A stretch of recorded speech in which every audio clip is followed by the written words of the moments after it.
இந்த படத்துல நம்ம ஹீரோக்கு ஒரு நாளைக்கு 18 மணி நேரம் தூங்கக்கூடிய ஒரு வியாதி இருக்கு. இந்த மாதிரி பிரச்சனை இருக்க நம்ம ஹீரோ ஒரு கேஸ ஒண்ணு முடிக்கணும், அதுவும் தான் அண்ணன் பொண்ணை கிட்னாப் பண்ண ஒரு கேஸ். அதுக்கு பின்னாடி இருக்கக்கூடிய பல மிஸ்ட்ரீஸ் அண்ட் ட்விஸ்ட்களோட சொல்லி இருக்கக்கூடிய படம் தான் ஜென்டில்மேன் சொல்லிட்டு இந்த படத்தோட கதையை இன்னைக்கு நம்ம பார்க்க போறோம். And welcome to mister Sakthi voice over channel. இது வரைக்கும் நம்ம சேனலை சப்ஸ்கிரைப் பண்ணாதவங்க சப்ஸ்கிரைப் பண்ணிடுங்க. இப்போ நம்ம படத்தோட கதையை பார்ப்போம். இந்த படத்தோட ஆரம்பத்துல வந்து பாத்தீங்கன்னா ஒரு நாடகம் நடக்கிற இடத்தை காமிக்கிறாங்க. அங்க வந்து ஒருத்தர் உட்கார்ந்திருக்கான். அவனை துரத்திட்டு நம்ம ஹீரோ வேகமா போயிட்டு இருக்க ஒரு கட்டத்துல அவனை பிடிக்கிறாரு. இவங்க ரெண்டு பேருக்குள்ள பயங்கரமான சண்டை நடக்குது. அந்த நிமிஷம் நம்ம ஹீரோவோட வாட்ச்ல டைம் கிட்ட நெருங்குற மாதிரி ஒரு ஃபீல் ஆகுது. நம்ம ஹீரோக்கு ஒரு பக்கம் மயக்க வர மாதிரி இருக்கு, பிளர்ரா தெரியுது. ஆனாலும் வந்துட்டு பாத்தீங்கன்னா அந்த ரவுடியை விடல, அடிச்சு ஒரு இடத்துல கட்டி போட்டு வச்சிருக்காரு. கட்டி போட்டுட்டு நம்ம ஹீரோ அதே இடத்துல பொத்துனு கீழே விலக. அடுத்த நாள் காலையில விடிய ஆரம்பிக்குது. கட்டி போட்டு அந்த ரவுடி ஏந்து பாக்குறான். என்னடா ஆச்சு நமக்கு அப்படின்னு சொல்லி யோசிக்கும் போதா கொஞ்சம் கொஞ்சமா அவனுக்கு புரிய வருது. கைய காலெல்லாம் யாரோ கட்டி போட்டு வச்சிருக்காங்க சங்கிலியால. தூரத்துல பார்த்தா நம்ம ஹீரோ படுத்திருக்காரு. அவர் போயிட்டு எழுப்புறாரு, தண்ணி தெளிக்கிறாரு.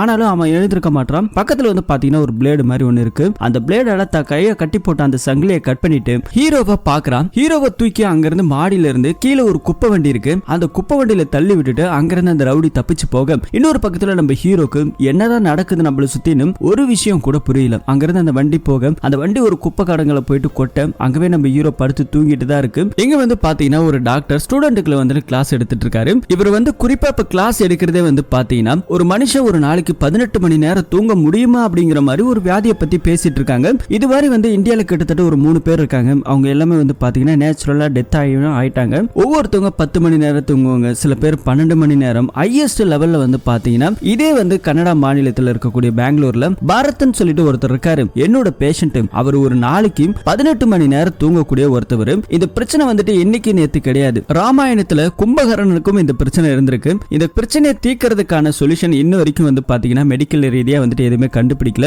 இந்த நோய்க்கு வந்து பேர் பாத்தீங்கன்னா ஸ்லீப்பிங் பியூட்டி சிண்ட்ரோம் அப்படின்னு சொல்லிட்டு சொல்லுவாங்க. கோடியில ஒரு 3 பேருக்கு இருக்கு அப்படின்னு சொல்லிட்டு இத பத்தி எல்லாம் பேச ஆரம்பிக்கிறாங்க. சில பேர் வந்துட்டு நைட்ல தூங்குவாங்க, சில பேர் பகல்ல தூங்குவாங்க.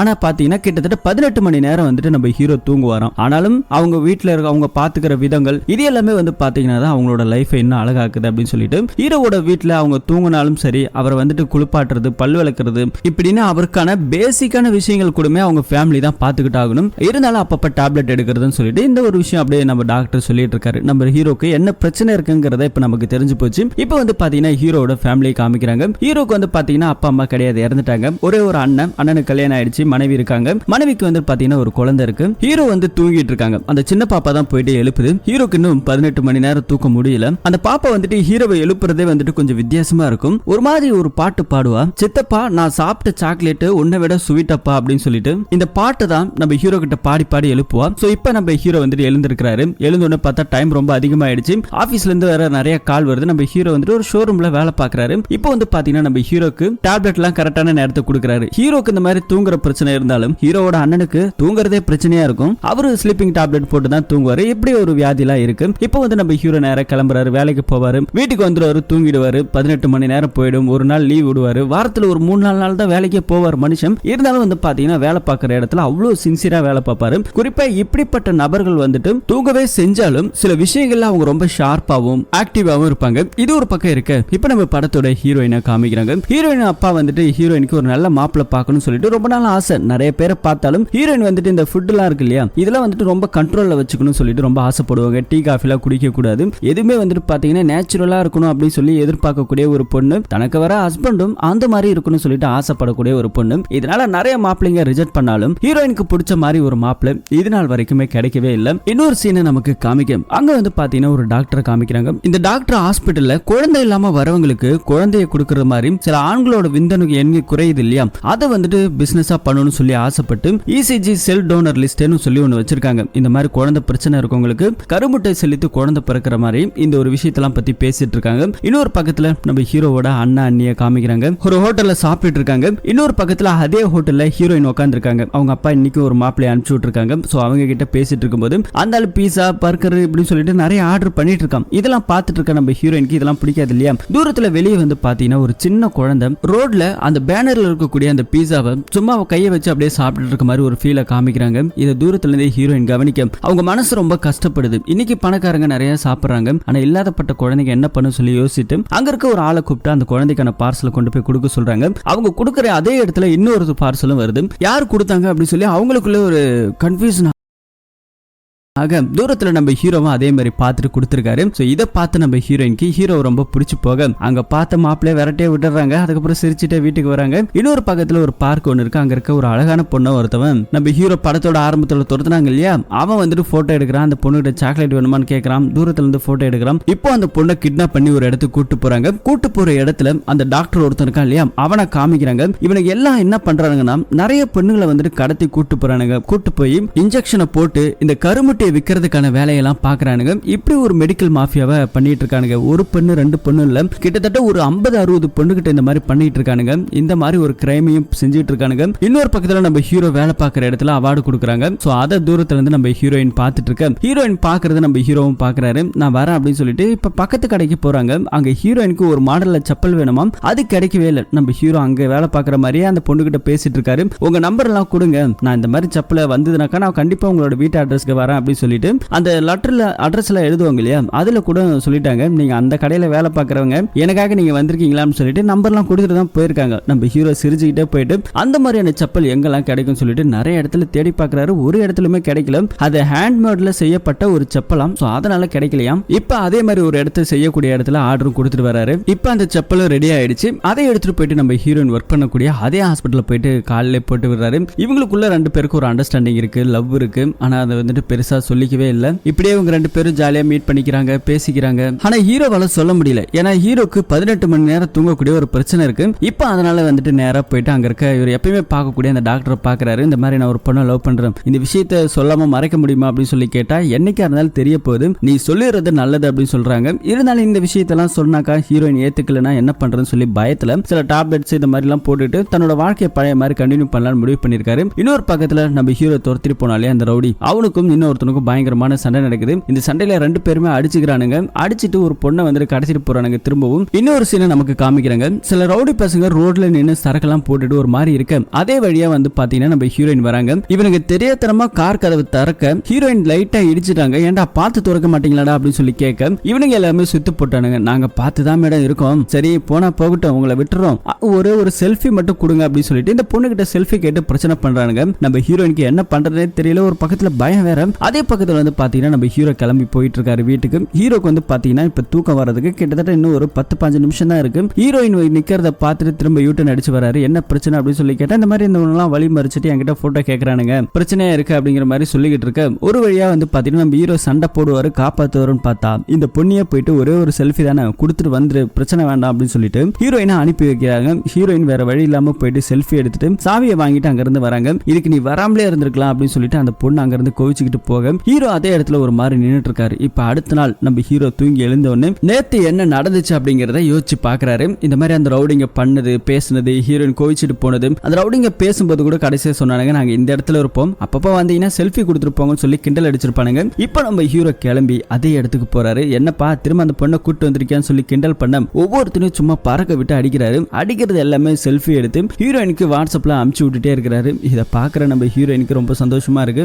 இப்ப இவங்க திரும்ப பழைய மாதிரி மெசேஜ் பண்றாங்க, பேசிக்கிறாங்க. ஹீரோயினுக்காக போயிட்டு சண்டை போட்டது ஹீரோயினுக்கு அவ்வளவு பிடிச்சிருக்கு. சோ லவ் பண்றேன்னு சொல்லிட்டு ஒரு மெசேஜை தட்டி விட்டுறாங்க. ஆனா பைபிள நம்ம ஹீரோ அதே இடத்துல தூங்கிட்டாப்ல. இந்த மெசேஜ் வந்ததை கூட பார்க்கவே கிடையாது. அடுத்த நாள் காலையில வந்து பாத்தீங்கன்னா நேத்தே வந்துட்டு ஹீரோயின் சொல்லிருப்பாங்க எங்க அப்பா வந்துட்டு பாக்குறதுக்காக நீ வரணும், உன்னை நான் மீட் பண்ண வைக்க போறோம் அப்படின்னு சொல்லியிருப்பாங்க. சோ இப்ப பார்த்தா நம்ம ஹீரோ தூங்கிட்டு இருக்காங்க இல்லையா, நேத்து நைட்டு அண்ணா அன்னிக்கிட்ட சொல்லிட்டாங்க. இப்ப ஹாட்டோக்காரனை வர வச்சு ட்ரெஸ் பல்லு விளக்குறதுக்கான எல்லா ஐட்டமும் கொடுத்து விட்டு அனுப்பி விடுறாங்க. என்னடா இது குடும்பம் அப்படின்னு சொல்லிட்டு ஆட்டோ டிரைவர் ஒரு மாதிரி யோசிச்சுட்டு இருக்கான். இப்ப போகிற வழியில நம்ம ஹீரோ கிளம்பி போறாரு. இப்ப டைம் ரொம்ப அதிகமாயிடுச்சு. ஹீரோயின் வீட்டுல ரொம்ப நேரம் காத்துட்டு இருக்காங்க. ஹீரோ இப்ப கொஞ்சம் வந்துடுறாரு. ஹீரோயின் பிடிச்சி பயங்கரமா திட்டுறாங்க, ஏன்டா டைமுக்கு வர மாட்டியா, உனக்காக நான் எவ்வளவு நேரம் காத்துட்டு இருந்தேன்னு சொல்லிட்டு இப்ப 2 பேரும் மீட் பண்ணிக்கிறாங்க. ஹீரோ பத்தி அப்படியே பேசிட்டு இருக்காங்க. பேசும்போது ஒரு மெசேஜ், என்னடி நேத்து நைட் எனக்கு மெசேஜ் பண்ணிருக்கேன்னு சொல்லி ஹீரோ அந்த வாட்ஸ்அப் மெசேஜை இப்பதான் பாக்குறாரு. அதுல வந்து நம்ம ஹீரோயின் ப்ரப்போஸ் பண்ணிருப்பாங்க, உன்னை எனக்கு ரொம்ப பிடிச்சிருக்கு, நீ நானும் கல்யாணம் பண்ணிக்கலாம் அப்படின்னு சொல்லி இதை ஒட்டுமொத்த ஃபேமிலியுமே கேட்க எல்லாருக்குமே ஒரு ஷாக். இருந்தாலும் ஹீரோயின் வீட்லயும் ஓகே சொல்லிட்டாங்க. இவங்க 2 2 பேரும் அப்படியே கொஞ்சம் கொஞ்சமா லவ் பண்ண ஆரம்பிச்சிருக்காங்க. இவங்க ஒரு நாள் ஜாலியா இந்த மாதிரி சுத்திட்டு ஒரு பக்கம் ரோட்ல நைட் டைம்ல வந்துட்டு இருக்காங்க. ஹீரோக்கு வந்து பாத்தீங்கன்னா தூங்குறதுக்கான அந்த நேரம் கிட்டத்தட்ட வந்து போச்சு. ஹீரோயின் வேற என்ன நீ அப்பப்ப டைம் பார்த்துட்டே இருக்குன்னு சொல்லி கேட்டுட்டு இருக்க, அதெல்லாம் ஒண்ணு கிடையாது, நீ அமைதியா வான்னு சொல்ல அங்க முன்னாடி இருக்க ஒரு போலீஸ்கார் மேல தூக்கத்துல ஏத்த அந்த ஆளு புடிச்சு இப்போ போலீஸ் ஸ்டேஷனுக்கு கூட்டு போயிட்டாரு. ஏன்டா போலீஸ் மேலே வண்டி ஓட்டுவியா, ஏன்னா குடிச்சிட்டு வண்டி ஓட்டுறியா அப்படின்னு சொல்லி கேட்கும்போது ஹீரோயின் நாங்களாம் குடிக்கல, எங்களை பார்த்தா உனக்கு குடிக்கிற மாதிரி தெரியுதான்னு சொல்லிட்டு இந்த ஒரு பிரச்சனை வருது. ஒரு வழியா நம்ம ஹீரோ பேசி நான் வேணா இன்னைக்கு போலீஸ் ஸ்டேஷன்ல இருக்கேன், இந்த பொண்ணு வீட்டுக்கு அனுப்பிடுங்கன்னு சொல்லி ஹீரோயினை அனுப்பி விட்டுறாங்க. ஹீரோ போயிட்டு அதே ஜெயிலுக்குள்ள உட்காந்து தூங்கிட்டு இருக்காரு. இப்ப நிறைய தடவை ஹீரோயின் போன் பண்ணிருப்பாங்க, போலீஸ் ஸ்டேஷன்ல இருந்து எடுத்திருப்பாங்க, இந்த மாதிரி ஜெயிலுக்குள்ள போட்டாச்சு, என்ன இதுக்கெல்லாமாங்க ஜெயிலுக்குள்ள போடுவீங்கன்னு சொல்லிட்டு அடுத்த நாள் காலையில ஹீரோவோட அண்ணன் வராரு. ஒரு பக்கத்துல ஹீரோயின் பிரஸ் மீட்டை கூட்டிட்டாங்க, சின்ன விஷயத்துக்கெல்லாம் பிடிச்சி ஜெயில போறாங்க அப்படின்னு சொல்லிட்டு அதே இடத்துல ஹீரோவோட அண்ணனும் வந்திருப்பாரு. ஹீரோவோட அண்ணன் வந்து போலீஸ் கிட்ட சொல்லிட்டாங்க, என் தம்பிக்கு ஒரு நாளைக்கு 18 மணி நேரம் தூங்கக்கூடிய பிரச்சனை இருக்கு, அதனாலதான் அந்த மாதிரி எல்லாம் பண்ணிட்டான், மன்னிச்சிருங்க சொல்லும்போது இந்த விஷயம் ஹீரோயின் கிட்ட கேட்கும் போது ஹீரோயினுக்கு ரொம்ப கஷ்டமாகுது. தங்கிட்ட மறைக்காத எல்லா விஷயமும் சொல்லிட்டான், ஆனா இந்த ஒரு விஷயத்தை மட்டும் சொல்லவே இல்லைன்னு சொல்லி ஹீரோயினுக்கு ஒரு மாதிரி மன கஷ்டம். அடுத்த நாள் ஏஞ்சி போன் பண்றாரு, ஹீரோயின் போன் எடுக்கல, ஒர்க் பண்ற இடத்துக்கு போறாரு, சரியா பேசல. அதுக்கப்புறம் வெளியே வெயிட் பண்ணி பேசுறாரு. பேசும்போது அந்த பொண்ணு சொல்லிட்டான், நீ என்கிட்ட இது சொல்லியிருந்தா கூட நான் ஏத்துக்கிட்டு இருப்பல, என்கிட்ட இப்படி மறைச்சிட்டே எனக்கு ரொம்ப கஷ்டமா இருக்குன்னு சொல்லிட்டு போக இது நம்ம ஹீரோக்கு ரொம்ப மன கஷ்டமா இருக்குது. இப்ப அப்படியே இந்த பிளாஷ்பேக் எல்லாம் முடிஞ்சு திரும்பவும் அந்த குப்பை கடங்களை காமிக்கிறாங்க. இப்ப கரெக்டான டைம் வந்துருச்சு. இன்னொரு பக்கத்துல ஹீரோ துரத்துன அந்த ரவுடியை காமிக்கிறாங்க. நிறைய பொண்ணுங்களை வச்சிருக்கானுங்க அவங்களோட ஏரியால. அந்த பொண்ணுல எல்லாத்தையும் நீங்க ஹாஸ்பிட்டலுக்கு கூட்டு போகணும்னு சொல்லிட்டு ஒரு பர்டிகுலர் பொண்ணுங்களை மட்டும் செலக்ட் பண்ணி கூட்டு போறானுங்க. இப்ப வந்து பிளாஷ்பேக் திரும்ப கண்டினியூ ஆகுது. ஹீரோ அவங்க அண்ணன் பொண்ணு கூப்பிட்டு ஒரு இடத்துல சாப்பிட்டு போலான்னு சொல்லிட்டு கேக் வாங்கி கொடுத்துட்டு இருக்க அதே இடத்துல அண்ணக்கார போன் பண்றாரு. சிக்னல் சரியா கிடைக்கல. இவங்கள்ட்ட பேசிட்டே இருக்கும்போது அவங்களுக்கு ஒரு ஆக்சிடென்ட் ஆகுது. சரி நம்ம வீட்டுல போயிட்டு பேசிக்கலாம் சொல்லிட்டு இவங்க 2 பேரும் இங்க இருக்க அங்க அண்ணன் வைஃபுக்கும் பயங்கரமான அடி, தலையில அடிபட்டு உயிருக்கு போராடிட்டு இருக்காங்க. ஒரு கட்டத்துல ஹாஸ்பிட்டல் இருந்து கால் வருது நம்ம ஹீரோக்கு. விஷயம் தெரிஞ்சு அழுதுகிட்டே போறாரு. ஹாஸ்பிட்டல்ல போயிட்டு பார்த்தா நம்ம ஹீரோக்கு ஒரு பயங்கரமான ஷாக்கு. அண்ணன் அண்ணி 2 பேருமே விபத்துல இறந்து போயிட்டாங்க. சோ அவங்களோட டெட் பாடியை வச்சிருக்காங்க. அந்த சின்ன பாப்பா போயிட்டு அம்மா எழுந்துருங்கம்மா, நீங்க என்ன சித்தப்பா மாதிரி தூங்கிட்டு இருக்கீங்க அப்படின்னு சொல்லி கேட்க இதை தாங்க முடியாம ஹீரோ ரொம்ப கதறி அழுகிறாரு. என்ன பண்றதுன்னு தெரியல. அந்த சின்ன குழந்தைய கூட்டிட்டு நேரா இப்ப டாக்டரை பார்க்க போறாரு. டாக்டர் கிட்ட எனக்கு இந்த மாதிரி பிரச்சனை இருக்கு, குழந்தைய வச்சிட்டு இருக்கேன், பேசாம 2 பேர் பாடியும் கொடுத்துருங்க, செய்ய வேண்டிய இறுதி அஞ்சலி நானே செலுத்திக்கிறேன் அப்படின்னு சொல்லும்போது அப்படிலாம் கொடுக்க முடியாதுப்பா, இது ஒரு விபத்து கேஸ், போலீஸ் கம்ப்ளைண்ட் ஆயிருக்கு, அது மட்டும் இல்லாம போஸ்ட்மார்ட்டம் பண்ணணும் அப்படின்னு சொல்லிட்டு ஏகப்பட்ட ரூல்ஸ் அண்ட் ரெகுலேஷன்லாம் சொல்றாங்க. காலையில தான் கிடைக்கும்னு சொல்றாங்க. இப்ப போயிட்டு நம்ம ஹீரோ அங்க ஹாஸ்பிட்டல்ல இருக்க கூட வெளியே அந்த குழந்தைய வச்சு தூங்க ஆரம்பிக்கிறாரு. அதே இடத்துல வந்து பாத்தீங்கன்னா ஹாஸ்பிட்டல்ல வேலை பார்க்கறவங்க காலையில ஆனும் நம்ம ஹீரோ ஏந்திருக்கல இல்லையா, ஹீரோவை தூக்கி ஒரு வண்டியில போட்டுட்டு இந்த 2 டெட் பாடி எடுத்துட்டு போயிட்டு இறுதி அஞ்சலி அவங்களே செலுத்துறாங்க. ஹீரோக்கு இன்னுமே வந்து பாத்தீங்கன்னா தூக்கம் பிரியல. அவங்க அண்ணன் சொன்னது பேசுனது இதெல்லாம் ஞாபகத்துக்கு வர இப்ப டக்குன்னு கண்முழிச்சு பாக்குறாரு. டேபிள் வந்து பாத்தீங்கன்னா பிரெட் சாப்பிட்டுட்டு அப்படியே வச்சிருக்க மாதிரி தெரியுது. பக்கத்துல பார்த்தா அந்த சின்ன பாப்பா மயக்கம் போட்டு கிடக்குது. ஹாஸ்பிட்டல்ல கூட்டு போயிட்டு சேர்க்கிறாரு. டாக்டர் பயங்கரமா நம்ம ஹீரோ பிடிச்சி திட்டுறாரு. ஏன்பா ஒரு சின்ன குழந்தைக்கு கரெக்டான நேரத்துல சாப்பாடு என்னென்ன கொடுக்கணும்னு தெரியாதா, இவ்வளவு வந்து பாத்தீங்கன்னா மயக்கம் போட்டு விழுற அளவுக்கு நீ பாத்துக்கிற அப்படின்னு சொல்லி பயங்கரமா திட்ட அந்த பாப்பா வந்துட்டு சாரி சித்தப்பா, என்னால தானே உனக்கு இந்த மாதிரி எல்லாம் திட்டு விழுகுது, இனிமே நான் ஒழுங்கா இருக்கேன், என்னடானே நான் பாத்துக்கிறேன், என்ன முடிஞ்சு நானுமே உன்னை பாத்துக்கிறேன் அப்படின்னு சொல்லி அந்த குழந்தை சொல்ல ஹீரோக்கு இது எப்படி ஏத்துக்கிறதுனே தெரியல. அடுத்த நாள் காலையில வந்து பாத்தீங்கன்னா திரும்ப நம்ம ஹீரோ தூங்குறாரு. அந்த பாப்பா அவங்க அம்மா சொன்னது மட்டும்தான் ஞாபகத்துல இருக்கு, நீ நல்லா படிக்கணும் அப்படிங்கறது மட்டும்தான் ஞாபகத்துல இருக்கு. அதனால அந்த பொண்ணு தன்னை ஸ்கூலுக்கு கிளப்பிட்டாங்கிறது கிளம்பி போறான். ஸ்கூலுக்கு போறதுக்கு வழி தெரியாம பஸ்ல ஏறி வேற ஒரு வழியில இறங்கிட்டா. இப்ப என்ன பண்றதுனே தெரியாம முடிச்சிட்டு இருக்க. இன்னொரு பக்கத்துல நம்ம ஹீரோ நல்லா தூங்கிட்டு இருக்காரு. அப்ப அந்த பாப்பா போயிட்டு அங்க இருக்க ஒரு போலீஸ்காரர் இருக்காரு, ரோட்டோரமா நின்னுட்டு இருக்காங்க ரோந்துல. சோ அவங்க கிட்ட போயிட்டு இந்த மாதிரி நான் வழி தெரியாம இறங்கிட்டேன், எங்க சித்தப்பாக்கு வந்துட்டு ஒரு போன் பண்ணணும்னு சொல்லிட்டு போனை வாங்கி அந்த பாப்பா போன் பண்றான். ஆனா இப்போ வந்துட்டு நம்ம ஹீரோ தூங்கிட்டு இருக்காரு, போனை எடுக்கல. இப்போ போலீஸ் ஸ்டேஷனுக்கு வந்தாச்சு. அந்த போலீஸ்காரர் தான் கூட்டு போயிருக்காரு. நான் வந்துட்டு உங்க சித்தப்பாக்கு போன் பண்ணி வர சொல்றேன்னு இப்போ போன் பண்ணி சொல்றாங்க. விஷயம் தெரிஞ்சு நம்ம ஹீரோ பதறி அடிச்சுட்டு ஓடி வராரு. ஓடி வந்து பார்க்கும்போது போலீஸ்காரர் சொல்றாரு, ஏன்பா ஒரு சின்ன குழந்தைய தன்னந்தனியா ஸ்கூலுக்கு அனுப்புவ, என்னப்பா நீ போன் பண்ணா கூட எடுக்க மாட்டேன், இவ்வளவு கேர்லெஸ்ஸா இருக்க, என்கிட்ட வந்ததால போச்சு, இதே வேற மாதிரி ஆயிருந்தா என்ன ஆகுறது அப்படின்னு சொல்லிட்டு போலீஸ்காரர் திட்டம். அதுக்கப்புறம் ஹீரோக்கு இருக்கிற பிரச்சனையும் வந்து போலீஸ்க்கு தெரியுது. சரின்ட்டு அப்புறம் அமுச்சு வைக்கிறாங்க. ஹீரோ வந்து அந்த பாப்பா கிட்ட கேட்டாங்க, நீ ஏமா இப்படி எல்லாம் பண்ற அப்படின்னு சொல்லி கேட்டா, அம்மா அப்பா சொன்னதான் ஞாபகம் வருது, நீங்க வேற எப்பவுமே தூங்கிட்டு இருக்க, எனக்கு படிக்கணும்னு ஆசையா இருக்கு சித்தப்பான்னு சொல்லும் போது ஹீரோ வந்து இதை பத்தி நிறைய யோசிக்க ஆரம்பிக்கிறாரு. அடுத்த நாள் ஸ்கூலுக்கு தேவையான நிறைய திங்ஸ் எல்லாம் வாங்குறாரு. எங்க சித்தப்பா நம்ம போறோம் சொல்லி கேட்டா நான் சொல்றேன்னு சொல்லிட்டு ஹீரோ வந்து ஒரு இடத்துக்கு கூட்டு போறாரு. அது அந்த அனாத ஆசிரமம். அந்த இடத்துல போயிட்டு சேர்க்கிறாரு. அந்த பாப்பா இல்ல சித்தப்பா நான் உன் கூட தான் இருப்பேன், ஒரு பிரிஞ்செல்லாம் என்னால இருக்க முடியாதுன்னு சொல்லி பயங்கரமா அழுதுகிட்டு இருக்க. ஆனா இவர் வந்துட்டு தெளிவான ஒரு முடிவு எடுத்துட்டாரு, என்னால வந்துட்டு உன்னை பாத்துக்க முடியாது, நீ இந்த மாதிரி தான் வாழ்ந்து ஆகணும், அப்பப்ப சித்தப்பா வந்து பாத்துக்கிறேன், நீ நல்லா படிக்கணும், படிக்கிறத மட்டும் நீ பாருன்னு சொல்லிட்டு அங்கேயே நம்ம ஹீரோக்கு விடுறதுக்கு மனசு இல்லாம விட்டுட்டு வராரு. ஹீரோக்கு வந்து பாத்தீங்கன்னா இன்னும் அந்த தூக்கம் வந்துட்டு சரியாகல. இப்பவும் தூங்கிட்டு இருக்காரு. வீட்டுல வந்து பாத்தீங்கன்னா இந்த குழந்தைங்க சத்தம் ரொம்ப அதிகமா இருக்கு. இருக்கு, யாரோ பேசுற சத்தம் கேக்குது. திடீர்னு கண் முழிச்சு பார்க்க தூக்கம் இப்பதான் கலையுது. பார்த்தா நம்ம ஹீரோயின் வீட்டுல இருக்காங்க. என்னடா இது ஷாக் அப்படின்னு சொல்லி பார்த்தா ஹீரோவோட அண்ணன் பொண்ணு இந்த பொண்ணு தான் கூட்டு வந்திருக்கான். என்ன ஆச்சு சொல்லி பிளாஷ்பேக் காமிக்கிறாங்க. ஹீரோயின் வந்து பாத்தீங்கன்னா அதே அனாத ஆசிரமத்துல இருக்க எல்லா குழந்தைங்களும் வந்துட்டு செக் பண்றதுக்காக போறாங்க. அப்படி செக் பண்ணும்போது இந்த பாப்பா அந்த இடத்துல கீழே விழுந்திருக்கும். நீ என்னமா இங்க அப்படின்னு சொல்லி கேட்கும்போது தான் நடந்த விஷயத்தை பத்தி அந்த பாப்பா சொல்ல, இனிமே வந்துட்டு உன்னை விட்டுட்டு போக மாட்டேன், உன் கூடவே இருப்பேன், ஏதோ ஒரு விஷயத்துல நீ போய் சொல்லிட்டேன், அதனால உன்னை விட்டுட்டு போயிடுவேன்னு நினைக்கிறியா அப்படின்னு சொல்லிட்டு இவங்க ரெண்டு பேரும் ஒன்னாகிறாங்க. அடிக்கடி அந்த குழந்தைய பாத்துக்கிறது ஹீரோயின் தான். ரொம்ப ரெண்டு பேரும் லவ் பண்ண ஆரம்பிச்சிட்டாங்க. ரொம்ப ஹாப்பியா அவங்களோட லைஃப் அப்படியே போயிட்டு இருக்கு. திடீர்னு ஒரு நாள் வந்துட்டு அவுட்டிங் போலான்னு சொல்லிட்டு ஒரு ராட்டி நிலத்துல அந்த குழந்தைய வச்சுட்டு போய் சுத்திட்டு இருக்காரு. அப்படியே நம்ம ஹீரோ சந்தோஷத்துல வீடியோ எடுத்துட்டு இருக்க தூரத்துல வந்து ஹீரோயின் பேசிட்டு இருக்காங்க போன்ல. கடைசியா பார்த்தா திடீர்னு வந்து அந்த குழந்தைய காணாம போயிட்டாங்க. ஹீரோ ஹீரோயின் ரெண்டு பேரும் நிறைய இடத்துல தேடிக்கிட்டு இருக்க ஒரு இடத்துல கூடமே குழந்தை கிடைக்கல. இப்ப நேர கிளம்பி போலீஸ் ஸ்டேஷனுக்கு போறாங்க. உங்ககிட்ட நான் அப்பவே சொன்னேன் குழந்தைய ஜாக்கிரதையா பாத்துக்கணும். இப்ப எங்க போனா என்ன ஆனா அப்படிங்கறதே தெரியல. நிறைய இடத்துல போலீஸ்காரங்களும் போயிட்டு தேடி பார்த்துட்டாங்க, கிடைக்கல. ஹீரோ வீட்டுல படுத்திருக்காரு. திரும்ப தூங்க ஆரம்பிக்கிறாரு. அடுத்த நாள் காலையில எழுந்துக்கிறாரு. இதை எப்படிதான் கண்டுபிடிக்கிறேன்னு சொல்லி ஒன்னும் புரியாம நேற்று வீடியோ எடுத்தார் இல்லையா, அதுல ஏதாவது எவிடன்ஸ் கிடைக்குதான்னு சொல்லி எல்லா போட்டோஸ் வீடியோஸ் எடுக்கிறாரு. அதுல வந்து பாத்தீங்கன்னா ஒரு கேமராமேன் நிறைய போட்டோஸ் வந்து எடுத்திருக்காரு. இப்ப அவரை போயிட்டு அட்ரஸ் கண்டுபிடிச்சு போய் கேட்கிறாரு. இந்த மாதிரி நேற்று ஏதாவது சந்தேகப்படுற மாதிரி கிடைச்சதான்னு சொல்லி பார்க்க அந்த போட்டோகிராஃபர் எடுத்த எல்லா போட்டோ வாங்கி பார்க்க அது தூரத்துல இருந்து அந்த குழந்தை எங்கெங்கெல்லாம் போச்சோ அது எந்த இடத்துல ஒருத்தன் ஏதோ மறைஞ்சு ஒளிஞ்சு நின்று பாக்குற மாதிரி தெரியுது. அவனோட போட்டோஸையும் வந்து ஸ்கெட்ச் பண்ணி நம்ம ஹீரோவை கொண்டு போய் கொடுக்குறாரு. இந்த நபர் தான் கிட்னாப் பண்ணிருக்கணும் எனக்கு நம்ம சந்தேகமா இருக்குன்னு சொல்லி ஹீரோ ஒரு பக்கம் கேட்க, இப்ப வந்து பாத்தீங்கன்னா கிட்னாப் பண்ண அந்த நபர் இறந்து போயிட்டானா, அவனோட அட்ரஸ் போயிட்டு கேட்டா அந்த மாதிரி சொல்றாங்க. இப்ப இதுக்கு பின்னாடி யார் இருக்காங்க அப்படிங்கறது நம்ம ஹீரோவால கண்டுபிடிக்க முடியல. நீ ஒன்னும் பயப்படாத, இதை வந்துட்டு நீயே கண்டுபிடி, உன்னால கண்டிப்பா கண்டுபிடிக்க முடியும், மனசை தளர விட்டுறாதுன்னு சொல்லிட்டு மோட்டிவேஷன் கொடுக்குறாரு. இந்த போலீஸ்காருக்கு வந்துட்டு ஒரு பொண்ணு இருக்குதான், ஒரு பொண்ணை பெற்றவருக்கு அதனோட வழி என்னால உணர முடியும் சொல்லிட்டு இதை மாதிரி நம்பிக்கை எல்லாம் கொடுத்துட்டு அதுக்கப்புறம் போறாரு. நிறைய இடத்துல நம்ம ஹீரோவும் தேடி பார்க்கறாரு. திடீர்னு வந்து பார்த்தா ஹீரோக்கு வந்துட்டு ஒரு போன் கால், போலீஸ்காரர் தான் கால் பண்ணிருக்காரு. இந்த பாலத்துக்கு பக்கத்துல ஒரு சின்ன குழந்தை இறந்து போய் சடலமா கிடக்குது, நீ சீக்கிரமா வான்னு சொல்ல ஹீரோ பதறி அடிச்சுட்டு அந்த இடத்துக்கு போய் பாக்குறாரு. அந்த இடத்துல வந்து பாத்தீங்கன்னா ஒரு சின்ன குழந்தை ஏதோ இறந்து போயிருக்கு. அந்த இடத்தை பார்க்கும் போதே நம்ம ஹீரோக்கு மனசு உடைஞ்சு போகுது. துணியை திறந்து பார்க்கும்போது தான் தெரியுது அது நம்ம ஹீரோவோட அண்ணன் பொண்ணு இல்ல அப்படிங்கிறது. இப்ப அங்க இருக்க மீடியாக்காரங்களா இருக்காங்க, அவங்க கிட்ட தான் அண்ணன் பொண்ணோட போட்டோவை காமிக்கிறாங்க. இந்த பாப்பா காணாம போயிடுச்சு, நிறைய இடத்துல தேடிட்டு இருக்கோம், இது வரைக்கும் கிடைக்கல, உங்களால முடிஞ்ச உதவிகளை எனக்கு பண்ணுங்க அப்படின்னு சொல்லிட்டு கேட்க, ஆனா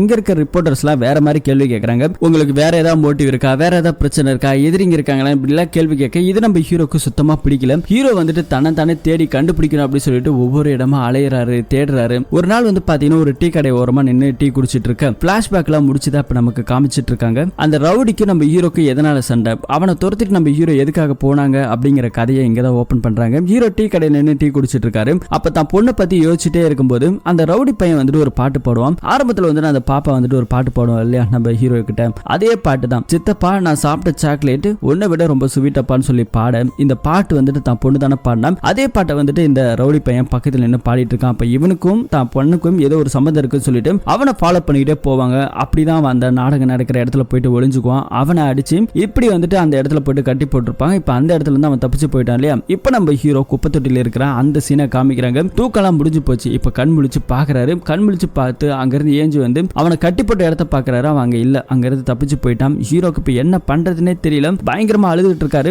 இன்னொரு பக்கத்துல அந்த தப்பிச்சு போன ரவுடி நேரா எங்க போயிருக்கானா, அந்த ஹாஸ்பிட்டல் வச்சு நடத்துறாரு இல்லையா டாக்டர், அவங்க கிட்ட போறாங்க. நான் உனக்கு பல வாட்டி சொல்லிட்டேன், நீ யாருங்கிற விஷயம் யாருக்கும் தெரியக்கூடாதுன்னு. இப்ப பாரு நீ மாட்டிக்கிட்ட, உன்னை நான் சாகடிச்சிடறேன், இனிமே வேண்டாம், உன்னை வச்சு என்ன பிடிச்சிருவாங்கன்னு சொல்லிட்டு அவன் ஒரு பக்கம் துப்பாக்கி வச்சு மிரட்டி இருக்கா. சார் இதை பாருங்க, அவ வந்துட்டு அவன் குழந்தைய நான் தான் கடத்தினலாம் தெரியாது, சந்தேகத்துல தான் வந்திருக்கான், இனிமே நான் அந்த பக்கமே இருக்க மாட்டேன்னு சொல்லும்போது நீ ஒழுங்கா போயிட்டு மறைஞ்சுக்கோ, இனிமே நீ வேலைக்கெல்லாம் வராத அப்படின்னு சொல்லிட்டு அவன் ஒரு பக்கம் அப்படியே விட்டுட்டு போறாங்க.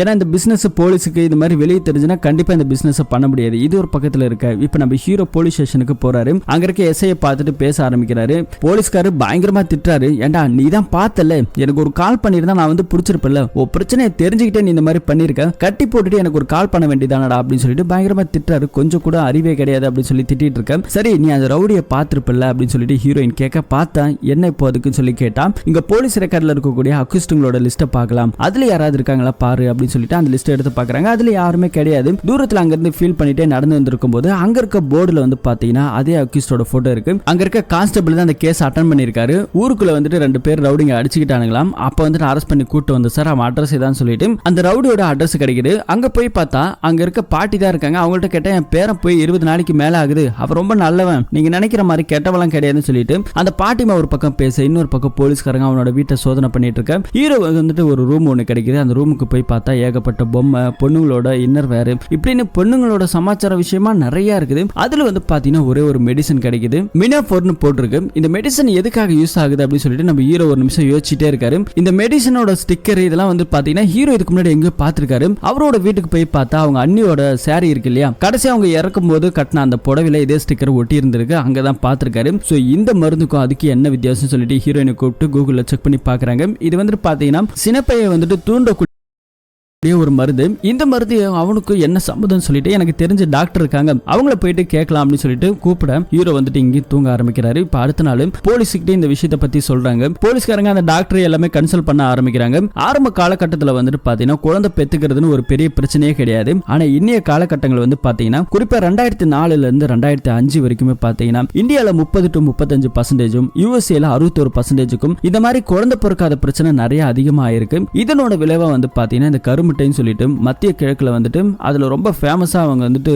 இந்த மாதிரியான விஷயத்தை வந்துட்டு பேச ஆரம்பிச்சாங்க. குறிப்பா வந்து ஐரோப்பிய நாடுகள் அதுல வந்துட்டு பாத்தீங்கன்னா மலட்டுத்தன்மை ரொம்ப அதிகமா இருந்திருக்குது. இதை வந்துட்டு சரி பண்றதுக்காக அவங்க கண்டுபிடிச்ச விஷயம் தான் இந்த கருமுட்டை, சினப்பையை தூண்டக்கூடிய இந்த மருந்துகள். இதை பயன்படுத்தி நிறைய பேருக்கு குழந்தையும் பிறந்திருக்கு. இதை பயன்படுத்தியே சில பேர் லட்சக்கணக்கா கோடிக்கணக்கா சம்பாதிக்கக்கூடிய ஒரு மருத்துவ மாஃபியாவே உருவாகி இருக்குது. ஆனா அது வெளிநாடுகளில் ரொம்ப பிரபலமா இருந்திருக்கு. ஆனா இங்க இப்ப இந்தியாவில இருக்குதான்னு சொல்லி கேட்டா அது எனக்கு கண்டிப்பா தெரியல. ஆனா இருக்கிறதுக்கான வாய்ப்பு கண்டிப்பா இருக்கு அப்படின்னு சொல்லிட்டு இந்த மருந்து அதுக்காக தான் யூஸ் ஆகுது அப்படிங்கிற மாதிரி அந்த டாக்டர் சொல்ல ஆரம்பிக்கிறாரு. இப்ப போலீஸ்காரர் நம்ம ஹீரோவை கூப்பிட்டு ஒரு விஷயத்தை சொல்லி பேச ஆரம்பிக்கிறாங்க. இந்த ஸ்டிக்கர் அண்ணனோட வைஃப் மேல இப்ப நீ கிடைச்சதுன்னு சொன்ன இல்லையா, எனக்கு இருந்த சந்தேகம் இப்ப கிளியர் ஆக போகுதுன்னு சொல்லிட்டு இந்த போலீஸ்காரர் ஒரு எக்ஸ்பிளனேஷன் கொடுக்க ஆரம்பிக்கிறாங்க. குறிப்பா வந்து பாத்தீங்கன்னா விபத்து நடந்த இடத்தை பத்தி எனக்கு ஒரு சந்தேகம் இருக்குன்னு சொல்லி பேச ஆரம்பிக்கிறாரு. விபத்து நடந்த இடமே வந்து பாத்தீங்கன்னா ஆப்போசிட் டைரக்ஷன்ல உங்க அண்ணன் அண்ணி வந்திருக்காங்க. அவங்க போன இடம் நெட்வொர்க் வச்சு செக் பண்ணி பார்க்கும்போது அவங்க போன இடம் கரெக்டா தான் இருக்கு. போனவங்க ரிட்டர்ன் ஏன் வளைஞ்சு இதே ரூட்ல வரணும் அப்படின்னு சொல்லிட்டு எனக்கு சந்தேகம் இருக்கு. ஆனா அந்த சந்தேகம் அவங்க உடம்புல இருந்த காயங்கள் இது எல்லாத்தையும் வச்சு பாத்தீங்கன்னா இதுக்கு பின்னாடி ஏதோ ஒரு மாஃபியா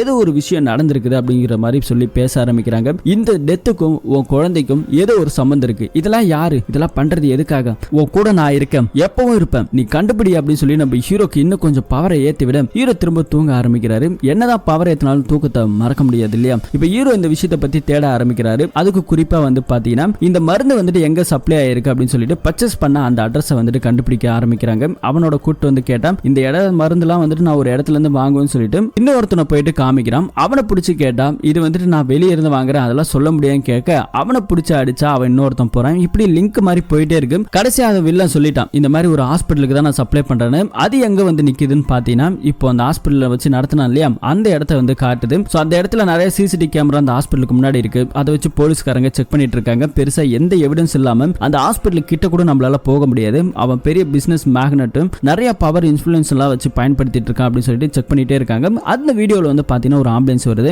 அந்த ஆம்புலன்ஸ்ல இருந்து பாத்தீங்கன்னா ஏகப்பட்ட பொண்ணுங்க இறங்குறாங்க. அவங்களால உடம்பு முடியாத மாதிரி இறங்கி போறாங்க. அதே சேம் டைம்ல நெக்ஸ்ட் வீக் அடுத்த மாசம் எப்படின்னு பாத்தீங்கன்னா ஒவ்வொரு மாசமும் நிறைய பொண்ணுங்களாம் வராங்க. இப்ப அந்த டாக்டர் சொன்னதுதான் ஞாபகத்துக்கு வருது. கருமுட்டை சினப்பை தின்றது வந்துட்டு சாதாரண விஷயம் இல்ல. அதை இல்லீகலா பயன்படுத்துறதுக்கு நிறைய பொண்ணுங்களை காசு கொடுத்து பணம் கொடுத்து பணத்துக்காக படிய வச்சு இந்த மாதிரி நிறைய விஷயங்களை பண்றாங்க அப்படிங்கறத நம்ம ஹீரோவும் புரிஞ்சுக்கிறாரு. இப்போ அந்த இடத்தை கண்டுபிடிக்கணும். அந்த இடத்தை கண்டுபிடிக்கணும் இந்த ஆம்புலன்ஸ் எங்க இருந்தெல்லாம் வருது அப்படின்னு சொல்லிட்டு ஒவ்வொரு சிக்னல்ல இருக்கக்கூடிய சிசிடிவி கேமராவை செக் பண்ணிட்டே போறாங்க. ஹீரோவும் அதே மாதிரி போறாரு. கடைசியா வந்து பாத்தீங்கன்னா அந்த இடம் ஒரு குடோன்ல போயிட்டு நிக்குது. அந்த குடோனே வந்து பாத்தீங்கன்னா ரொம்ப பால் அடைஞ்சு போயிருக்கு. இது உள்ள ஆளே இல்லைன்னு நினைச்சிட்டு நம்ம ஹீரோ திரும்புவாரு. ஆனா மண்தரையை பார்க்கும்போது தான் தெரியுது கடைசியா வந்துட்டு வெஹிக்கிள் போன அந்த ஒரு தடயம் இருக்கு. சோ அதை ஃபாலோ பண்ணி எகிரி உள்ள போனா அங்க இருக்க ஒரு கேப் இருக்கும். அந்த கேப்ல குடிஞ்சு பார்த்தா உள்ள நிறைய பொண்ணுங்க எங்களை காப்பாத்துங்க கதவெல்லாம் தட்ட ஆரம்பிச்சிட்டாங்க. தூரத்துல அங்க இருக்க ரவுடிங் எல்லாம் இப்ப கிளம்பி வராங்க. ஹீரோக்கும் அந்த ரவுடிங்களுக்கும் பயங்கரமான சண்டை நடக்குது. ஹீரோ எல்லாருமே போட்டு அடிக்க ஒரு கட்டத்துல ஹீரோவோட தலையில அடிக்கிறாங்க.